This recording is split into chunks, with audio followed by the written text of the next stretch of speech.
ना तो आइट्स की रिक्वायरमेंट है, किसी किस्म के और भी इंग्लिश लैंग्वेज टेस्ट की रिक्वायरमेंट नहीं है। वो स्टूडेंट्स जिनकी यहाँ पाकिस्तान में फैमिली है या वो मैरिड हैं और अपने स्पाउस, अपने डिपेंडेंट्स भी कह सकते हो आप, अपने बीवी बच्चों को लेके जाना चाहते हैं, वो भी इवन के इस प्रोग्राम में अप्लाई कर सकते हैं।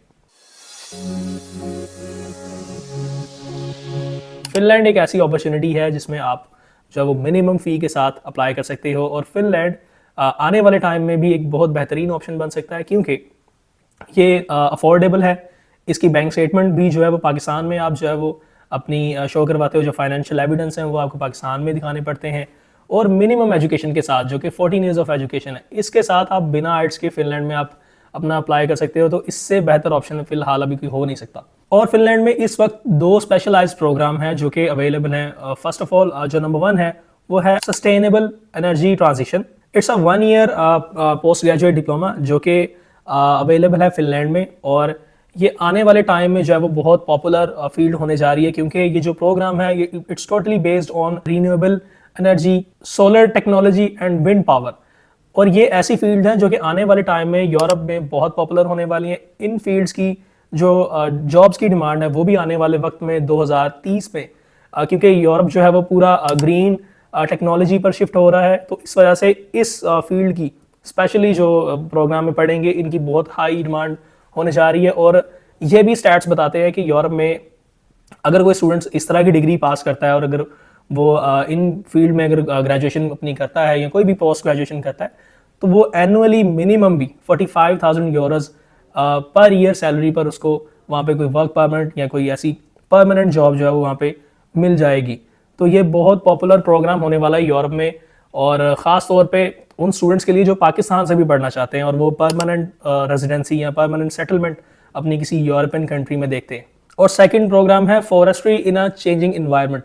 ये भी 1 ईयर का प्रोग्राम है फिनलैंड में, और इस प्रोग्राम को पढ़ने के बाद जो करियर फोकस्ड है, मोस्टली हमारे यहाँ पे जो स्टूडेंट्स हैं वो आप कह सकते हैं कि इन्वायरमेंटल कंसल्टेंट के तौर पे भी काम करते हैं, या और भी बहुत सारी फील्ड में, जैसा कि फॉरेस्ट ऑफिसर। तो बहुत सारी इस तरह की जॉब्स और भी हैं, और ये भी एक हाई इन डिमांड फील्ड है यूरोप में, स्पेशली फिनलैंड में, क्योंकि फिनलैंड इस वक्त नंबर 1 है फॉरेस्ट्री रिसर्च में।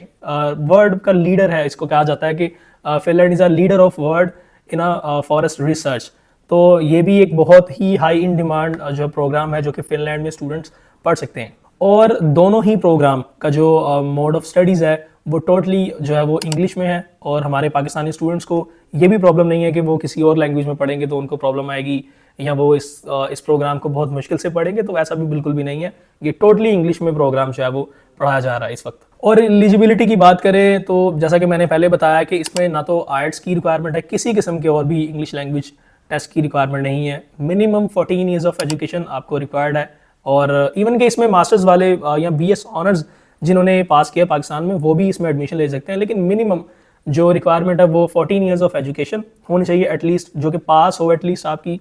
और जो है वो आपको आर्ट्स की ज़रूरत नहीं है। आपने जो है वो अगर स्टडी गैप है आपकी एजुकेशन के बाद, या आपने एजुकेशन की थी और कुछ सालों का स्टडी गैप है, तो वो भी इवन के जस्टिफाइबल है। आपके पास प्रॉपर जस्टिफिकेशन होनी चाहिए, आपके पास वर्क एक्सपीरियंस होना चाहिए जो कि डेमोन्स्ट्रेट करे कि आपका जो स्टडी गैप है वो किस वजह से था, और आपने जो कंटिन्यूस जो जॉब की है वो किस फील्ड में की है।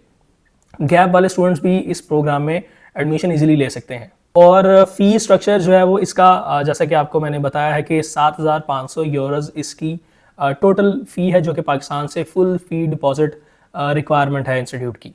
तो एक तो ये भी चीज़ आपने अपने माइंड में रखनी है कि जो स्टूडेंट इसमें एडमिशन लेंगे वो फुल फ़ी पाकिस्तान से पे करके जाएंगे। मंथली एक्सपेंस अगर फिनलैंड में देखा जाए कि एक स्टूडेंट का बहुत मेजर ये भी सवाल होता है, बहुत सारे और भी स्टूडेंट्स हमसे ये पूछते हैं कि अगर एक स्टूडेंट फिनलैंड में पढ़ता है तो उसका मंथली एक जो एवरेज एक्सपेंस है वो कितना होगा।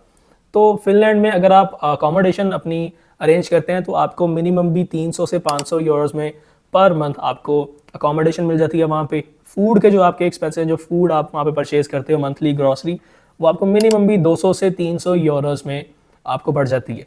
ट्रांसपोर्टेशन की बात करें तो तकरीबन 100 यूरो से लेके 150 यूरोज़ के बिटवीन आपकी जो है वो ट्रांसपोर्टेशन का खर्चा है। ऑन एन एवरेज आप अगर बहुत ही इकोनॉमिकल देखें अपनी पूरी मंथली एक्सपेंसेस को, तो 600 से 900 यूरोज़ के बिटवीन आपको मंथली एक्सपेंस जो है वो फिनलैंड में देखने को मिलता है।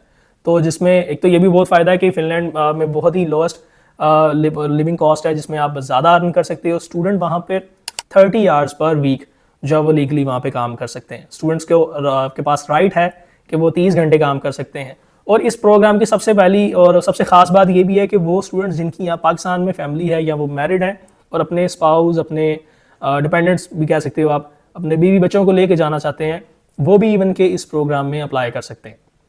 बिल्कुल डिपेंडेंट्स आर अलाउड। अगर आप पूरी रिक्वायरमेंट पे आते हैं, यूनिवर्सिटी के एडमिशन रिक्वायरमेंट पे, क्राइटेरिया पे पूरा उतरते हैं और एम्बेसी की रिक्वायरमेंट को फुलफिल करते हैं, तो डेफिनेटली आप अपने डिपेंडेंट्स को, अपनी फैमिली को फिनलैंड में लेके जा सकते हैं।